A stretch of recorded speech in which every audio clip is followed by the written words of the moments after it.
Hey guys, and welcome into the In the Woods podcast. It's Thane. I know you're wondering, where is the ever insightful, inquisitive Sarah and Pete? Well, they got the day off, so you're stuck with me. But we have a really fun conversation planned for today. So this conversation is for anyone who's ever felt behind or unsure or stuck when it comes to the area of personal finances. I've got two incredibly brilliant, good, fun people here to enjoy this conversation with. I'm going to introduce you guys in just a moment, but just really excited for this conversation as we kind of prepare for our Financial Peace University classes here in just a few weeks. So with that, let's go ahead and introduce these two. So I'll actually go Taylor first. Ooh. Taylor, introduce yourself a little bit. Tell the people who you are and a little bit about you. Hi, I'm Taylor Ganton. I'm from the area. Been going to Woodland for a while. I work in finance. I'm a finance manager at a local nonprofit. I like being a part of the church and recently married. We have a puppy he's our whole world. And yeah, this is a really real thing in my husband and I's life. Dave Ramsey, we are living in my in-laws' basement right now to pay off our final debt. That's gazelle intense right there. Yes, awesome. We're there. That's awesome. All right, Ridge. My name is Ridge Foco. I am a certified financial planner professional. I'm also a certified Kingdom advisor. So every day I help people have hope and peace when it comes to their finances and help people be the best stewards that they can be for the Lord. I'm married to my wife of 3 years. Her name's Holly, and we are expecting our first baby on the way this summer. We're really excited. We have a little small dog named Mango, and we love this church. We love Woodland Church. I serve in a couple of different ways on the elder board and on the finance team and a couple of different ways. So yeah. I don't know if I've ever heard a dog being called Mango. That's the first time. Yeah. New dog name. What kind of dog is it? It's a Cavalier King Charles Spaniel. Okay. And it's orange. Okay. And so we actually picked the name before we chose the dog. And when we saw the dog, we're like, that's Mango. So we're really awesome. What kind of dog do you guys have? An Aussie Doodle. His name is Boots. Yeah. That sounds like an Aussie Doodle name right there. Sarah and I have a golden doodle. His name is Theo. He just got the most hideous haircut of all time. Oh no! Because he went about. Usually, you're supposed to take doodles like every 2 to 3 months to get groomed, and it was like, how long was it? July. It was July. Sarah's behind the camera for those of you that don't know. So it was a long time. So he was very matted and very hideous, and now he just looks like a very large naked mole rat looking thing, but he's still cute to us if no one else. So so today's conversation is going to be talking all about personal finances, talking about some of the myths, kind of unpacking what Financial Peace University is, what it's all about, and these two are going to be helping kind of facilitate that and lead that. Rich historically has been a part of a number of our Financial Peace classes throughout the years and serves as a member of our elder board, and then Taylor is actually going to be leading this year's class. Very excited for that, and serves on our finance team as well. So with that, we actually just kind of came out of a season. Anytime we go into a new year, people are always taking kind of new year to kind of set some goals, kind of refocus and realign some of the things that are going on in their life. And sometimes it's health, sometimes it's time, sometimes it's finances. And anytime people go through goals, they make the New Year's resolutions. I'm curious, have you guys ever made a New Year's resolution? Yeah. Yeah? Yes. Oh yeah. What was your New Year's resolution? This year? Or any year, yeah. I'm going to read more books. I spend a lot of time in the car, and so I love to read audiobooks, listen to audiobooks, and I want to read more than I did last year. Okay. Fiction, nonfiction, all the above? Nonfiction. I'm a big business, finance, self-improvement, that kind stuff of that's going to make you better. A lot of Dave Ramsey books. Okay. So that's what I like to listen to. Good. How about you? One that I made last year, and I'm continuing this year because it didn't work out. Did you keep it? No, not yet.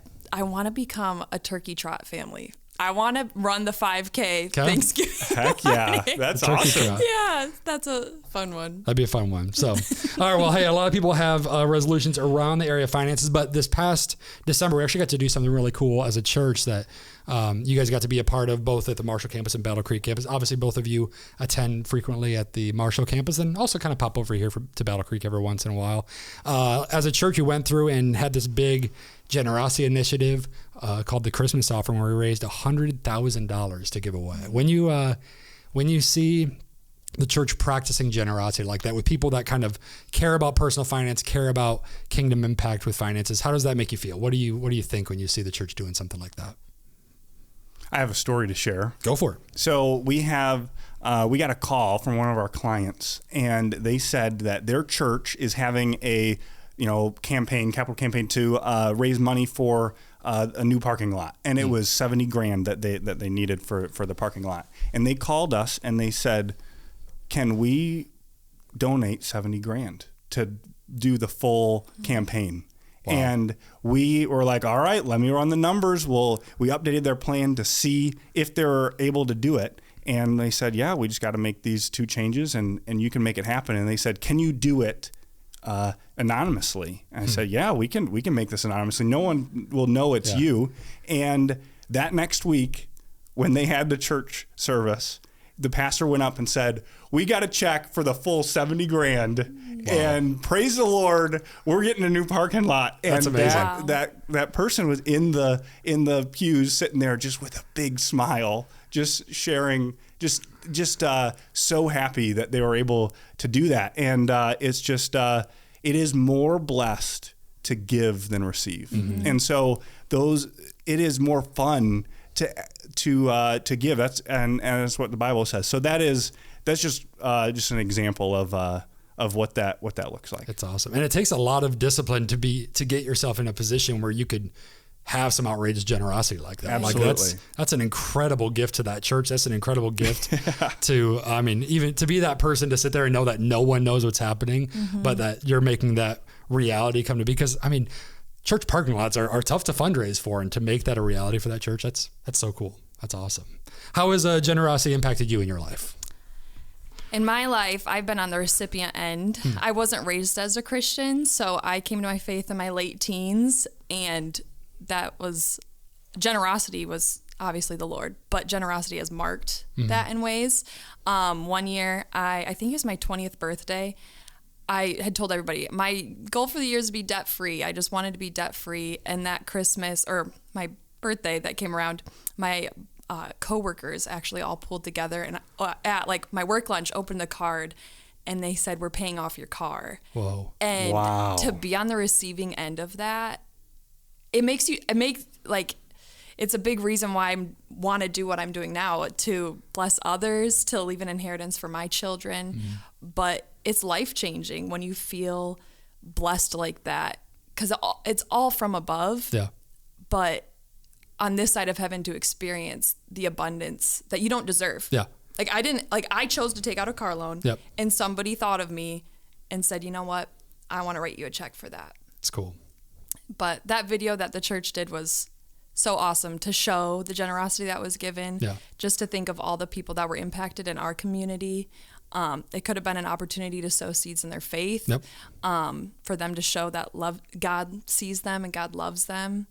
But watching that video made me cry, but I'm a crier. Yeah. So it's awesome. I mean, even beyond the video, we've gotten to see, kind of being on staff, we've gotten to see cards coming in. We've had people that have visited at either campus that have attended church for the first time because of being on the receiving end of that. And it's one thing to be able to meet a need financially in the Christmas season, which is awesome. I'm just so glad that our church stepped. I mean, we had hundreds of people, because I love the story you talked about, like one person stepping up to meet the entire need, which is awesome.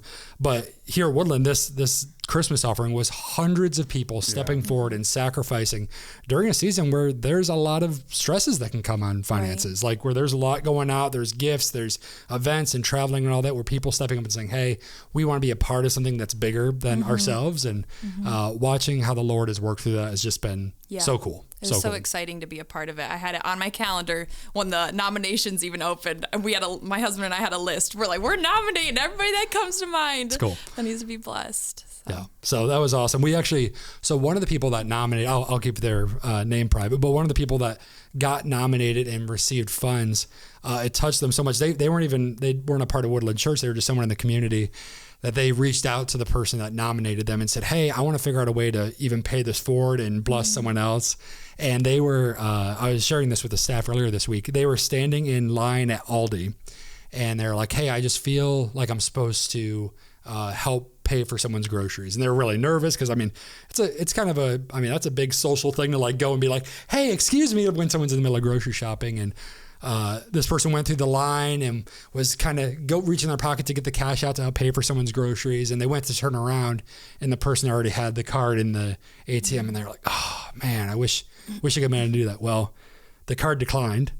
And it was just God's timing in it all. And so she was able to then help that person pay for their groceries, taking the blessing that they got and then passing on to someone else. So really cool. Generosity is such an amazing thing. And for me, that's a big part of mine and Sarah's journey with financial peace. Is we grew up, when we got married, we didn't have any consumer debt. We just had a mortgage. We never had any car payments or anything like that. But wanted to figure out what it meant to live a life of generosity. And that's the thing I love about Financial Peace University is, yes, obviously it's well known for helping give people tools and resources to get out of debt and build wealth. But the core of it is you live like no one else so that you can live and give like no one else. That's what I love about it. So very excited for the upcoming class. So, okay, we're gonna have a little bit of fun. We're going to break some financial myths, okay? I'm going to play kind of the normal person, okay? I'm going to play the little bit of advocate and kind of throw some myths out there with you guys, and we'll talk a little bit about them. So I'm excited about this class starting here in just a couple weeks. So by the time this releases, we'll be like a week or two away from the start of the class. So if you're watching, you haven't signed up, go on our website, woodlandchurch.com, go to events. It'll be right there at the top and get signed up. But I've got some myths that I want to unpack and get your guys' perspective on. So the first one is this. These are some financial mythbuster style things. So someone might be saying, hey, my situation is different. I just feel like everyone else has this figured out. I don't make enough. I can't figure it out. Like everyone else must know something that I don't.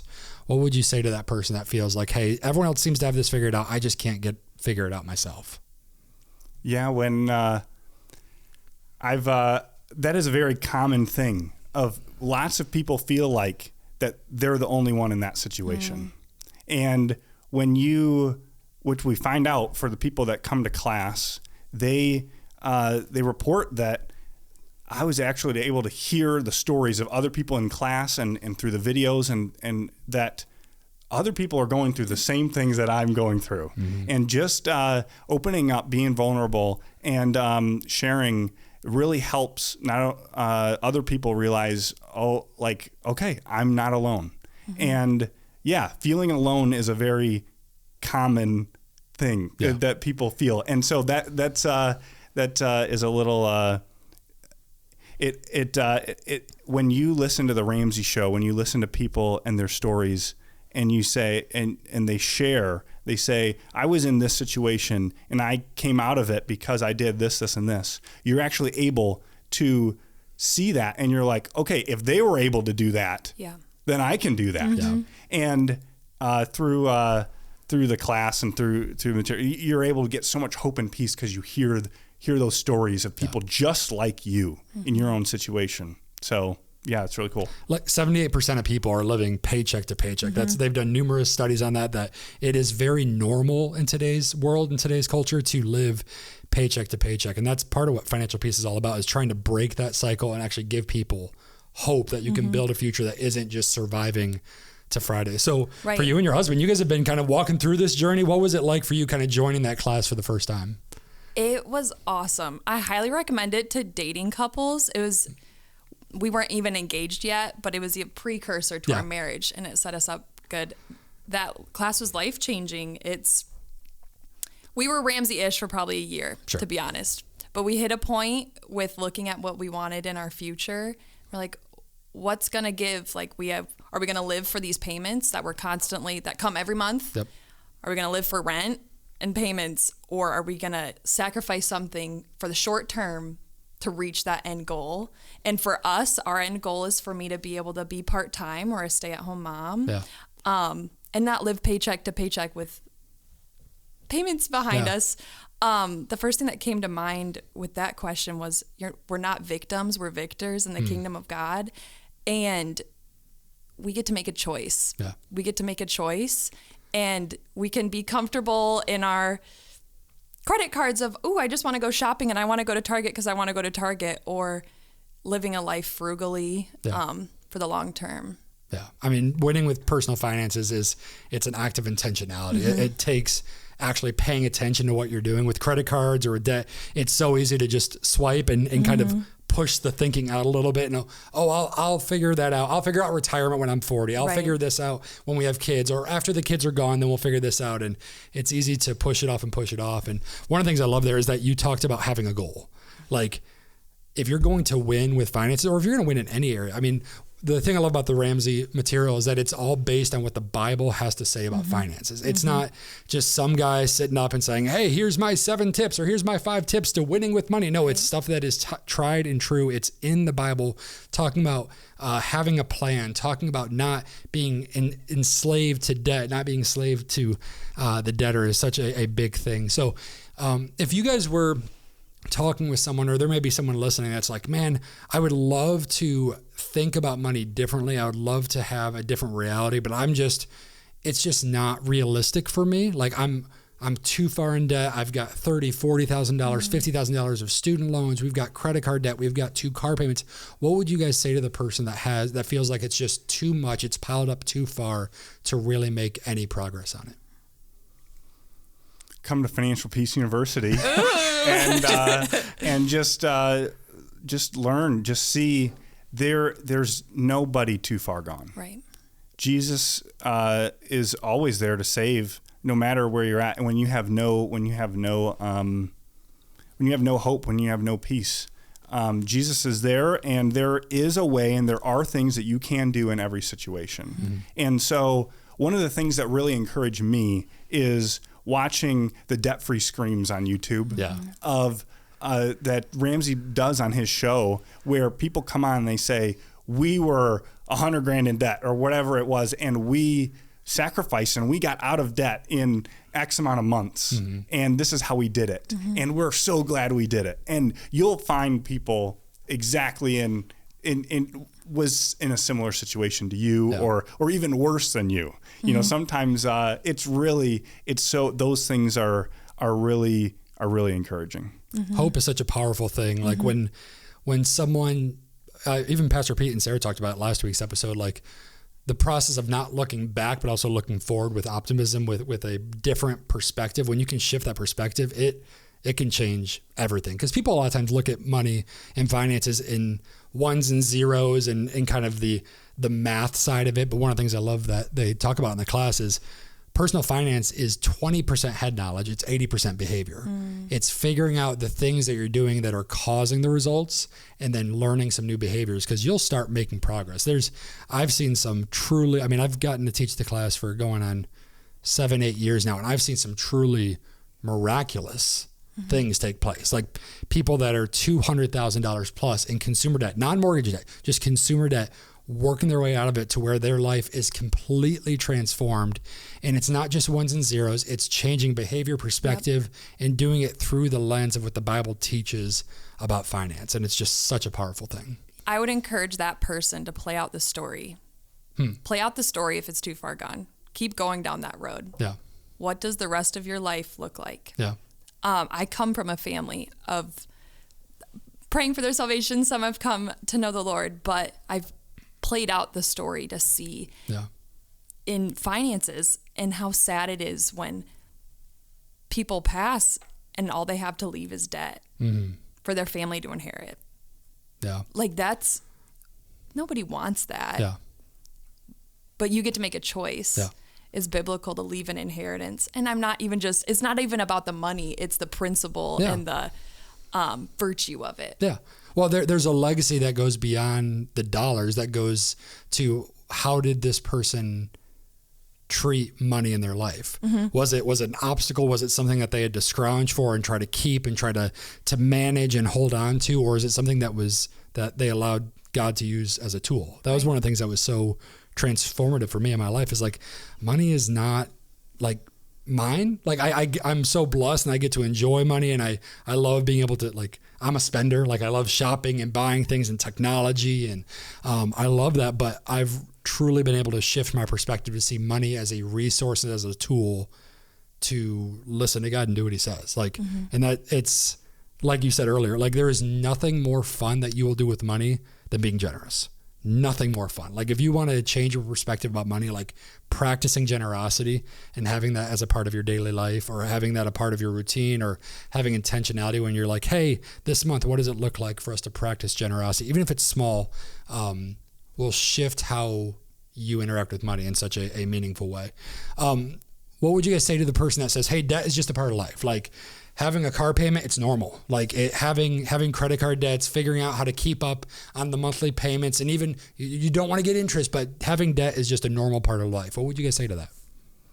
You're right that it is very normal. The average person lives with debt, but your life doesn't have to be that way. Mm-hmm. And normal is broke and depressed. And I mean, there's so many struggles that the majority of people have that there are some things that you can implement in your life that can give you some hope and peace for the future. And so the main thing, the big thing that we teach at Financial Peace University is you live on less than you make. Mm-hmm. And when you force yourself to live on less than you make, you're only allowed to spend money that you actually have. And it allows you to build wealth over time. And when unexpected things happen, because unexpected things will happen, we just don't know when,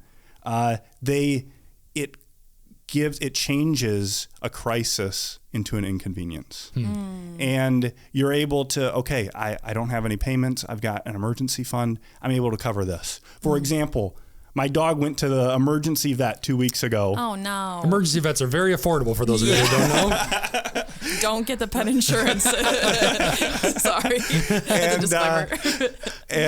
So we were able to go to that and to make wise decisions and to have a clear head, because we weren't all scared or worried of, how are we going to afford this? Yeah. We have money set aside for this purpose. We knew this could have happened someday. We just didn't know when. And there is so much peace that comes from forcing yourself, giving yourself the discipline to live on less than you make. Living on less than you make sounds really good in a format like this. It sounds really good on a poster, like live on less than you make. What if you just feel like you can't do that? Like, what if you feel like, man, I get to the end of the month and there's still bills and there's not money left over? How do I get to that point of living on less than I make? I think a lot of that is keeping up with the Joneses mentality. A lot of payments could be associated with just overspending and not being wise in your lifestyle. Yeah. Lifestyle creep is real. So if you listen to the Ramsey show, so many people come in, like doctors calling, I make $250,000 a year and I'm $500,000 in debt. Yeah. What? Like, it's because they're driving maybe the high-end cars and wearing all the nice clothes. But when you live frugally and living on less than you make, that's where the margin you get ahead to tackle debt, invest, all the following baby steps. What really I found that helps for those people that feel like I can't live on less than I make, what really helps and what we find is that if you start the month with a plan to live on less than you make, it makes it a lot easier to fulfill that plan. But when you go throughout the month and you don't have a plan to do that, it's really hard to do that. Right. And so having a budget in place of, okay, the Lord owns 100% of my everything that I have. He's allowed me to have this much this month. What am I going to do with this month before the month begins? Planning that out, and then you just follow your plan. It's not going to be perfect the first time you do it, but after you get practice with it, and after 3 months, you're able to, okay, I've got a plan and I follow it, and that is when you practice it and you start the month with the intention, it's a lot easier to live it out. Yeah, it's changing the way that you manage money from trying to make the paycheck stretch to the end of the month to actually starting the month with intentionality, like you said, of, okay, here's my plan. Now, the plan's not going to be perfect. I remember mine and Sarah's first couple budget planning meetings. We budgeted I think we budgeted like $30 a month for like entertainment and going out. No, like, come on. That was my inner nerd trying to like figure out, be like, no, we can do this. And like the first weekend we go out to eat once and we're like, oh, that's gone. It's about adjusting, and it's not, a budget is not limiting. I think so many people look at a budget like it's, oh man, this is going to restrict me. For me, it's been such a freeing thing, because now I get to look at those lines, and when it says, hey, here's the money you can spend on yourself, on that coffee, on that going out to eat, on hanging out with friends or going to the ball game, like, it's there. I can see, and I don't have to feel guilty about it because there's a plan there. Right. And with Ramsey, it's really easy to implement that. The great app is the Every Dollar app. It gives every dollar a job. So you can log in and see, oh, I have X amount of dollars to go to entertainment when so-and-so invites me. Yeah. It's a really good resource, and it syncs to your bank account. So you see real time where your money's at. That's the thing I love about the class is, so you pay for the class, you get a really cool book, you get a bunch of material, but you also get access to that premium version of the Every Dollar app, which, like you said, helps you build that plan where every single dollar has a purpose, has a plan, and you get access to all that, the financial coaching. It's a great, great resource. All right, here's another one. I'll start, or hey, this all sounds great. Reg Taylor, you've convinced me. I think I want to do this. But life's really busy right now, I've got a lot going on, or we've got some other things that are going on. It's not a good time. What would you say to that person? I meet with a lot of people that tell me, Ridge, I wish I met with you 20 years ago, right? And so I tell them, well, the best time to plant the tree was 20 years ago, but the next best time is today. And everybody needs to tackle this, where you have a plan where you're able to meet your needs, your goals, and it's just a matter of when you start, and the sooner you start, the better. Yeah. And so this really is this should be a major priority for a lot of people. And yes, life's busy, but you almost can't afford to not do this. Right. And correct me if I'm wrong, I'm new to this, 9 weeks, right? It's a 9-week commitment. Yep. We're not asking for the next 5 years every Monday for 2 hours of your time. It's 9 weeks. Yeah. You can do anything like for a couple hours a week, and it's an investment in the long term. I remember Ramsey talked about his first class, because before it was called Financial Peace, it was called, what was the original name of the class? But he talked about, it was life after death. That's what it was. And it was 6 months long. This isn't 6 months long, guys. You can make it through 9 weeks. But yeah, it's busy will always be there. They said it was boot camp. Yeah, people were crying at the end of it, having to get some counseling. No, this is fun. That's the thing I love about the class, is it is genuinely fun. Yeah. Like, it's one thing to watch the material online. It's one thing to like watch the Ramsey show, or even some people have gone through the material or read the like Total Money Makeover book. But to actually be a part of a class is to realize like you're not alone in it. It gives you hope. It gives you this sense of like, man, I can do this. We're celebrating with each other each and every week. We're showing, okay, here's how much debt we had as a class. Here's how much we paid off. Here's how much savings. And I've watched it transform people's lives in such a huge way. We actually had a couple that went through it last semester that went through it, and they actually got scholarship to go through just because they were in that season of life, and which is awesome. And if you're watching, if you're like, hey, I would love to do this, and you're committed to it, and the finances just feel like you can't afford the $80 it costs to take the class, like, talk to us, email us, let us know. We want to make that a reality so you can go through.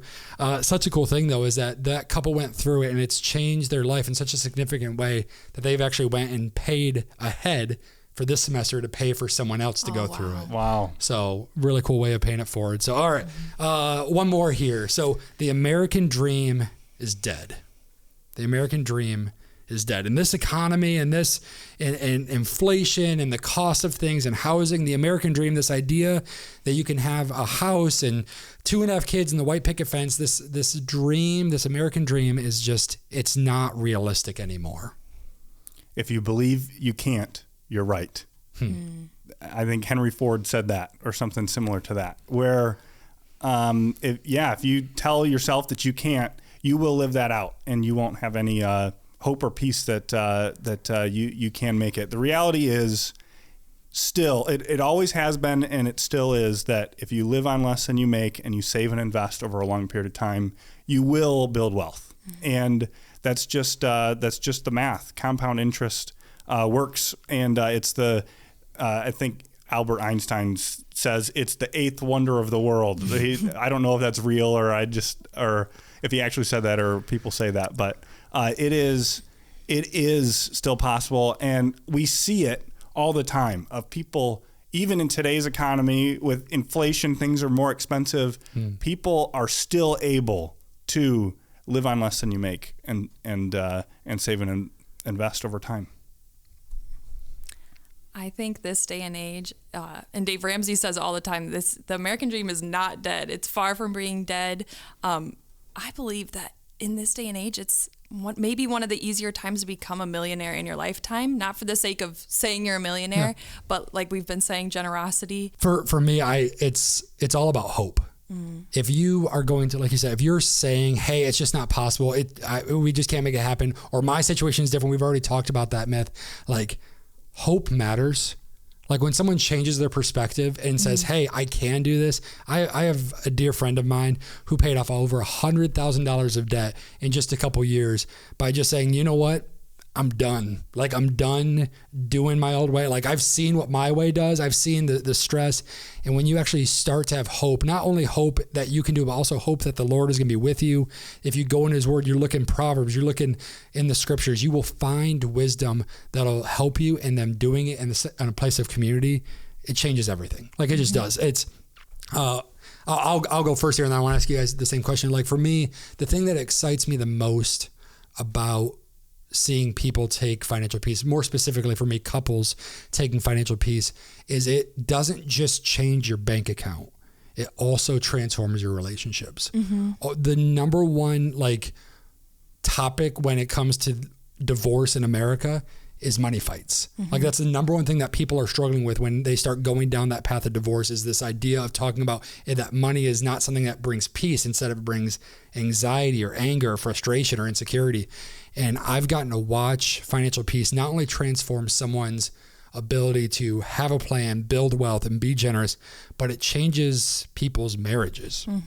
When you have a goal, like when you talk about the goal that you guys have together, for Sarah and I, we've got goals of different things that we'd like to do, both for ourselves, but also for others. Like, when you have goals and you're working on something together, it can change your relationship in such a huge way. And I've seen marriages grow closer together because they're working on something together. Sometimes for the first time, they've gotten married and they fell in love and they had kids, but they kind of just started living their own lives. But going through something like this, recentering around the scriptures, recentering in community, and having a goal around the area of personal finances can grow and build a marriage in such a big way. So I'd be curious for you guys, what is, when you think about someone signing up, someone's watching right now and they're like, okay, I'm going to sign up. What excites you the most when you see people say, okay, I'm going to do this thing, I'm going to give it a try? You're able to find hope and peace in your finances through taking this class. And kind of to add on to what you were saying, Thane, when you share your money with your spouse, you also share your goals and your desires and your plans. And it's more of a shared life. Yeah. And it's really hard to share your life with somebody that you don't share your money with. And when you're working two different plans, or you have two different ideas on what your future looks like, they can often counteract each other. But if you work together on it, and that's what we do in Financial Peace, is we help people, no matter where they're at, get on a good plan that works, and get for couples to get on the same page of like, okay, we need to do this, and they get fired up about it. And it is that is really the life transformation that happens. The gratitude that you can build in yourself for the things that you have, and saying, I don't care about what other people think. I'm going to do what's best for me. Yeah. And it is a little bit of countercultural, and it's like even if somebody will judge me for doing something a little bit differently than they want me to do it, I'm going to do it this way because I know it's ultimately better for me. Yeah. And that gives you confidence. Mm-hmm. It gives you peace. It gives you gratitude, and it helps you, actually achieve your goals. Yes. When you had shared the part of doing the countercultural, I laughed because my husband and I, in going through this, we both drive beaters. Like we have no car debt. And my husband's car, his name is Tom. It's a beater car. You have to give it an endearing name. Poor Tom was hit by a deer. Oh. And it's honestly, it got totaled, but it's drivable. Yeah. And in this process, like, we drive around with a totaled car. But guess what? We have no car payment. Yeah. It's very affordable for us in this phase of life. But yeah, we look crazy when we pull up in a parking lot with a door. There's a big dent in it, you know? And that's the thing, that's not forever. Right. No, this is a short period of time so that you can get to a sustainable place where you can upgrade your car to have something a little bit more comfortable, a little bit more safe, and something with more like a name like Edward instead of Tom. I like that. Is that Edward. your car's name? No. But a short-term sacrifice is worth a long-term gain. Yes. And that's what you're doing. And that's what you're in the middle of. Way to go. That's awesome. And when you own your stuff, you worry less about it. Just honestly, like because Sarah and I have even gotten to a place where we're getting nicer cars, not nice cars compared to like what I see driving down Columbia Avenue sometimes, but nicer cars. And I got a new car and a newer car, not new, still very used, over 100,000 miles always. But that's when cars are just getting good. Right. But like Sarah got a new RAV and immediately backed it into a tree. And it's okay because we own it. It's okay. It's just character. It's a story to tell. Yep. So that's good. So, all right, Taylor, I'm going to give you the last word here. So you can look directly at the camera, tell people if they were considering signing up for FPU, why should they sign up? Why should they do it? You should sign up because it's going to change your family tree. Through financial peace, you will have peace. God's so good to have used Dave Ramsey to give us these baby steps, to have a blueprint at a future. You don't have to live in debt. We get to live a life in Jesus and have financial freedom through the baby steps. We're meeting on January 26th. Starting January 26th at 6 p.m. at the Battle Creek campus, and I can't wait to get to know you. I'm in this with you. In Jesus' name, we will be debt-free during this class, so I can't wait to celebrate with you guys, get to know you guys, and just tackle this together. It's awesome. Final words, Ridge? I don't got anything. Thanks for having me. Thanks for coming on, guys. This is great. Appreciate you guys. These two are amazing people. If you're interested in the class and you're at the Marshall campus, go find one of them. Ask them questions. Ask them how to sign up. They would love to help you out. Just some final kind of informational things here. So, like she said, January 26th is when we're starting. You can sign up now by going to the Woodland Church website, going to events, click that, register. If you need more information on scholarships, email me. Sarah will put my email somewhere on the screen here for you. I would love to help you get signed up. You'll learn how to budget, pay down debt, build wealth, learn what the power of giving generously, and live a life of financial freedom. So you don't have to know everything. You're not going to know everything. Even at the end of this class, I have people that have taken this class multiple times, and you learn something new every time. Even teaching it, I'm learning stuff new as we're having conversations, doing it together. It's a very, very powerful tool, and we're excited to do it with you. Join us, register. Thank you, Taylor. Thank you, Ridge. Appreciate you guys, and we'll catch you guys next time on the In the Woods podcast.